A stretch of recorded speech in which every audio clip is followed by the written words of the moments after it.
And now, live from Las Vegas, the Joey Ciccone Show. The Joey Ciccone Show. Connected.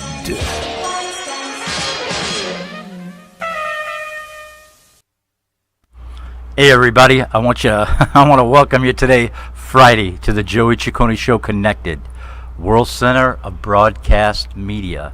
Happy to be here on a Friday. I hope your week's going well. Mine's been pretty interesting.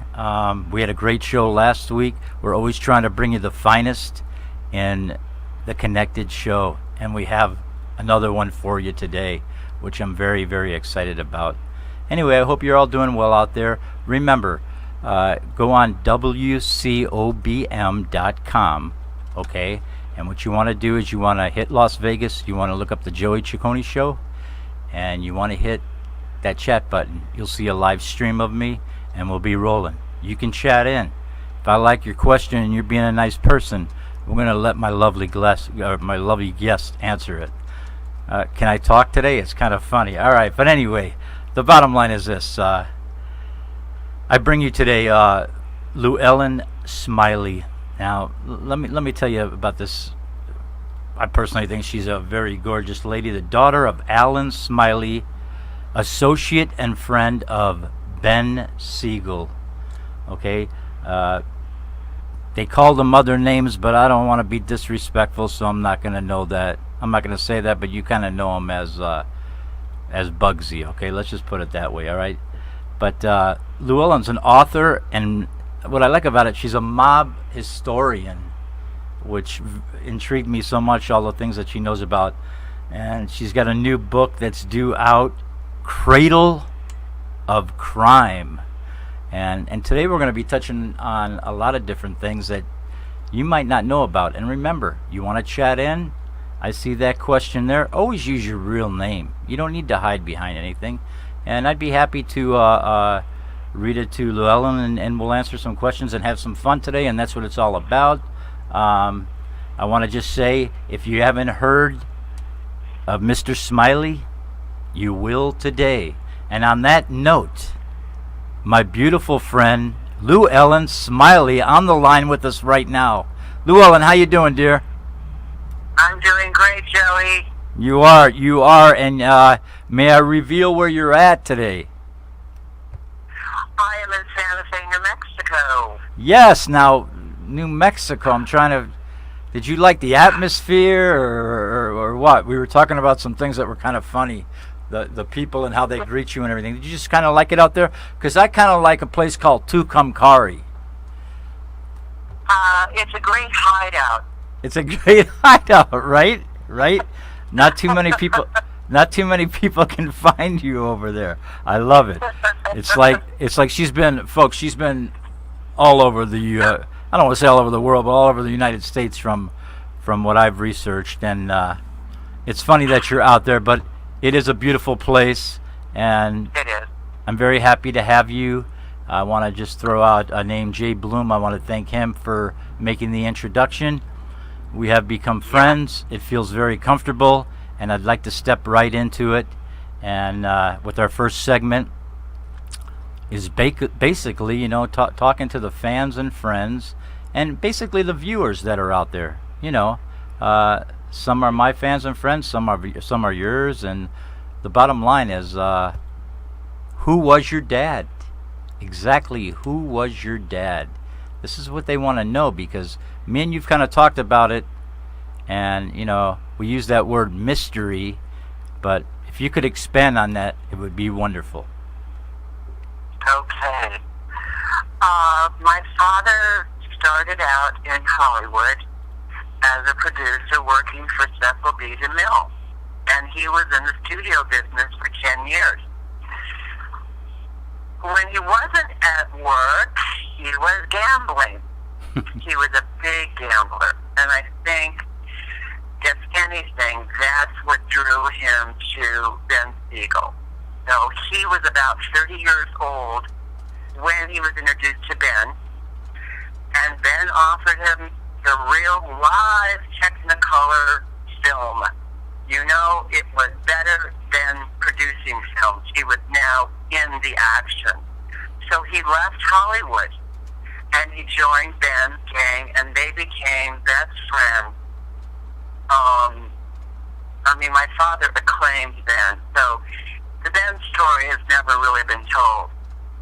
This man was way beyond what we hear. He was handsome, he was generous, he was a sociopath, he was a killer. Well, yes, he had to kill probably, but you know the story, when he came out to Vegas, that was all about becoming legitimate. So, right. I'm sorry, what? No, right. Go ahead, sweetie. No, go ahead.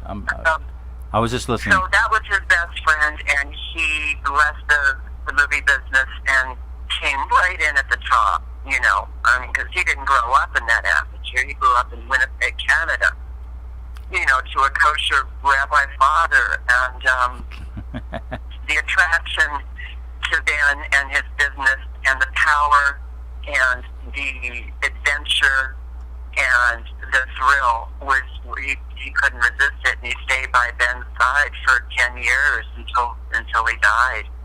I never met him. I wasn't born. Right, and that was going to be my other questions, but you tied it in very nicely. Scotty, just make sure my chats come up today. Right now, I'm just talking to my engineer. We're live. It's beautiful. I'm loving life right now. Did you know what your dad did for a living? No.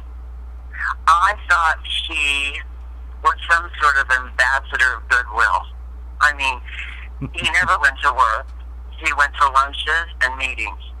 Now, part of, it's a whole story. I'll try and summarize it. Almost right after Ben was murdered, my father was in protective custody and, on his knees, trembling. Sure. And he wanted out. He wanted to get out. He could not handle it anymore. And he was introduced through his mob friend to an oil wildcatter in Texas. And my dad went down to Texas. This wonderful man named Lenore Josie took him under his wing and said, "You got a job with me, but I don't know anything about the oil business. I'll teach you, okay?" Mm-hmm. So that's what happened. And then it's too long to go in what happened after that. So when I was growing up, he did still have oil business going on. But as far as everything else, it was so mysterious and so secretive and so you cannot talk about it, and even friends, when they got wind of him in the newspaper or something would happen, I just said, no, they're his friends. He likes people in all walks of life. He loves valets and waiters and everybody, that he takes a liking to. So no, to your question, I didn't believe it. Right, but Dad being, come on, back then dressed to the nines, going out every day, mingling, doing this. You didn't really have a keen eye on what he was about or what he was doing. But was he providing? No, because he camouflaged everything. Was he providing for the family? Right. Right, and that's what happened. He made a lot of money at the racetracks. He was really good handicapper, and he was always getting into different deals. Right. Later on, when I was in my teens, and it was one of those things. Like, as any child or young adult, this is your parent. This is the person that tells you what to do. You can't. Right. I couldn't really accept it. Now you were very close to your dad, like I am with my daughter. So it's it's your daughter. You love the dad loves the daughter loves the dad. It's very close. Listen, you know what? I just ran out of the first segment. That's how fast things move here. So we're gonna move ahead. I'm talking to Luellen Smiley, daughter of Alan Smiley. If I may say, he was a gangster in Los Angeles. We're gonna hear some very known facts, and I love this lady. We'll be right back. You're watching the Joey Ciccone Show Connected, World Center of Broadcast Media. I'll be right back.